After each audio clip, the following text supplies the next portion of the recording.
रोज रोज मुलांना डब्यात काय द्यायचं हा प्रश्न नेहमीच पडतो. तर त्यासाठी मी एक छान टेस्टी अशी रेसिपी घेऊन आली आहे. खायला खूप टेस्टी लागते आणि बनवायलाही अगदीच सोपी आहे. नमस्कार, मी रुपालीच रेसिपीमध्ये तुम्हा सर्वांचे खूप खूप मनापासून स्वागत करते. आज आपण एक नाश्त्याचा प्रकार पाहणार आहोत. खायला खूप टेस्टी लागते आणि बनवायलाही अगदी सोपी आहे. तुम्ही ही ब्रेकफास्टमध्ये किंवा स्नॅकमध्ये देखील खाऊ शकता. चला तर मग वेळ न घालवता रेसिपीला सुरुवात करूया. पण त्याआधी जर माझे व्हिडिओज रेसिपीज तुम्हाला आवडत असतील तर प्लीज चॅनलला लाईक करा, शेअर करा आणि सबस्क्राईब करायला विसरू नका. चला तर सुरुवात करूया. इथे मी 1 वाटी तांदूळ घेतलेला आहे. तुम्ही कोणत्याही प्रकारचे तांदूळ घेऊ शकता, काहीच हरकत नाही. छान हे स्वच्छ धुवून घ्यायचे आहेत. मी ते पाणी घालून 2 ते 3 वेळा छान असं हे स्वच्छ धुवून घेतलेले आहेत. आता काय करायचं आहे, एखादं छन्नी घ्यायची आहे किंवा चाळण घ्यायची आहे. यामधलं पाणी सर्व आपण काढून घेणार आहोत. छान असं आपण हे एकसारखं पसरवून यातली एक्स्ट्राचं पाणी आपण काढून घेणार आहोत. त्यानंतर एका कापडावरती असं अशा पद्धतीने छान असं हे सुकवून घ्यायचं आहे, जेणेकरून जे एक्स्ट्राचं पुन्हा पाणी असेल ते निघून जाईल. किंवा याला अर्धा तास फॅन ठेवलं तरी देखील चालेल किंवा उन्हात ठेवलं तरी देखील चालेल. मी यातलं छान असे सुकवून घेणार आहे.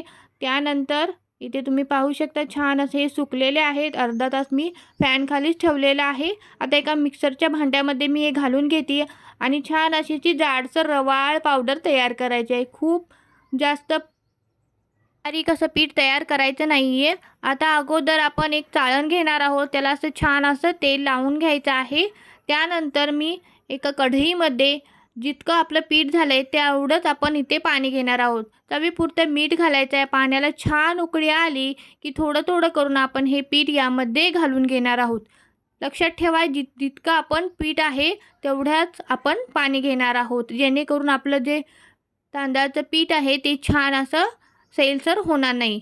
थोडं थोडं घालून मी छान असं हे एकसारखं हलवून घेणार आहे, जेणेकरून यामध्ये गुठळ्या होणार नाहीत. यावरती झाकण ठेवून एक 10 मिनटं असंच याला वाफ द्यायची आहे. तुम्ही ते पाहू शकता छान असं हे एकसारखं शिजलेलं आहे. आता याला थोडंच हलकं हाताला तेल लावून छान असा गोळा मळून घ्यायचा आहे. त्यानंतर छोट्या छोट्या आकाराचे अशा पद्धतीने बॉल्स बनवून घ्यायचे आहेत.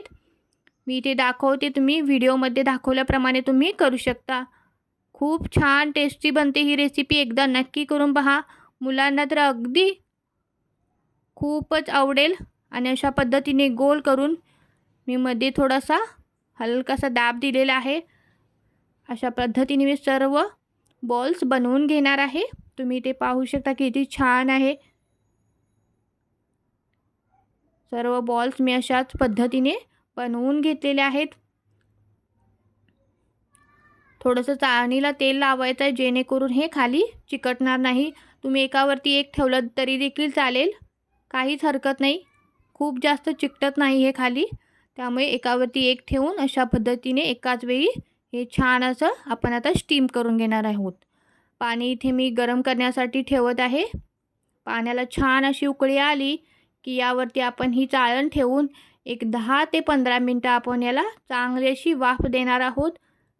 ऑलरेडीच आपलं पीठ आहे ते थोडंफार शिजलेलं आहे. एक 10 मिनटाची वाफ याला पुरेशी आहे.